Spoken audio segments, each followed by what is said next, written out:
ప్రభాకర్ గారు చెప్పింది నోట్ చేసి. కల్వకుంట్ల కవిత గారు.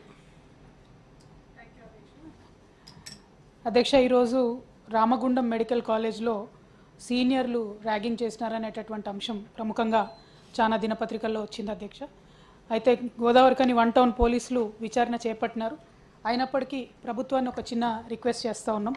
అన్ని మెడికల్ కాలేజెస్, అన్ని ఇంజనీరింగ్ కాలేజెస్లో కూడా యాంటీ ర్యాగింగ్ కమిటీస్ అని మనము వాటిని పటిష్టంగా వేసుకొని మళ్ళా ఒకసారి అంశం మీద అవసరమైతే రివ్యూ తీసుకొని శ్రద్ధ పెట్టవలసిందిగా కోరుతా ఉన్నాను అధ్యక్ష. సున్నితమైన మనసున్నటువంటి విద్యార్థులు అనేక మంది ఇదివరకు ఆత్మహత్యలు చేసుకున్నటువంటి సంఘటనలు కూడా మనం చూసినాం కాబట్టి ఈ అంశాన్ని సీరియస్గా పరిగణన చేయవలసిందిగా గవర్నమెంట్ని నేను అభ్యర్థిస్తున్నాను అధ్యక్ష.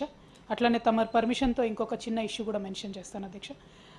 ఇవాళ ఎస్సీఆర్టీ నుంచి మొన్న 9th రోజు సార్, ఫిబ్రవరి 9th నాడు ఓడీ పోస్టులకి అంటే deputation OD foreign services basis మీద ఖాళీలు భర్తీ చేయడానికి స్కూల్ ఎడ్యుకేషన్ వాళ్ళు 9th రోజు నోటిఫికేషన్ ఇచ్చినారు అధ్యక్ష.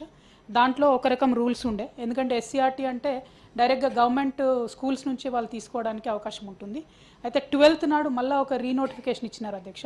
అందులో ఏం చేసినారంటే మొత్తం ఈ సొసైటీలన్నిటి నుంచి కూడా గురుకులాల నుంచి కూడా తీసుకోవచ్చు అని చెప్పడం జరిగింది. అయితే ఆల్రెడీ లోకల్ బాడీ ప్లస్ సర్వీసెస్కి కొంత డిస్టర్బెన్స్ నడుస్తూ ఉంది అధ్యక్ష, ఎట్లా అయింది అన్నది. కాబట్టి మళ్ళీ ఈ గురుకులాలను కూడా యాడ్ చేయడంతో ఇంకా కొంచెం కన్ఫ్యూజన్ పెరిగింది అధ్యక్ష. ఇందులోనే ఇంకో చిన్న పాయింట్ గవర్నమెంట్ని నేను రిక్వెస్ట్ చేసేది, సమగ్ర శిక్షలో స్టేట్ కోఆర్డినేటర్స్, జిల్లా కోఆర్డినేటర్స్ ఇదివరకు పరీక్షలు పెట్టి ఎంపిక చేసేవాళ్ళం అధ్యక్ష. ఇప్పుడు మాత్రం పరీక్షలు లేకుండా కేవలం ఇంటర్వ్యూ చేసి వీళ్ళని తీసుకోవాలని చెప్తా ఉన్నారు.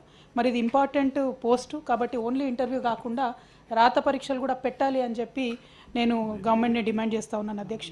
ఇంకొక ఇందులోనే అంతర్లీనంగా ఉన్నటువంటి అంశం ఏంటంటే వెయిటేజ్ ఇచ్చే విషయంలో కూడా చాలా రకమైనటువంటి డిఫరెన్సెస్ ఉన్నాయి అధ్యక్ష. అంటే ఫర్ ఎగ్జాంపుల్ ఎవరైనా బుక్ రాసినటువంటి వాళ్ళకు 5 మార్క్స్ ఇవ్వడము, నేషనల్ లెవెల్ వర్క్షాప్స్ అటెండ్ అయినటువంటి వాళ్ళకు 10 మార్కులు ఇవ్వడము, రాష్ట్ర స్థాయిలో అటెండ్ అయిన వాళ్ళకు 15 మార్కులు ఇవ్వడము, ఇట్లా రకరకాలుగా కొంచెం అనామలీస్ ఉన్నాయి అధ్యక్ష. రాత పరీక్షలు పెట్టి ఈ అనామలీస్ సెట్ చేసి ముఖ్యంగా ఎస్సీఆర్టీలోకి డైరెక్ట్గా స్కూల్ మన గవర్నమెంట్ స్కూల్స్ నుంచే తీసుకోవాల్సిందిగా కోరుతా ఉన్నాను అధ్యక్ష. Thank you. ఆనరబుల్ మినిస్టర్ గారు. నోటెడ్ సార్, తప్పకుండా. అలివేలు రెడ్డి గారు. అధ్యక్ష,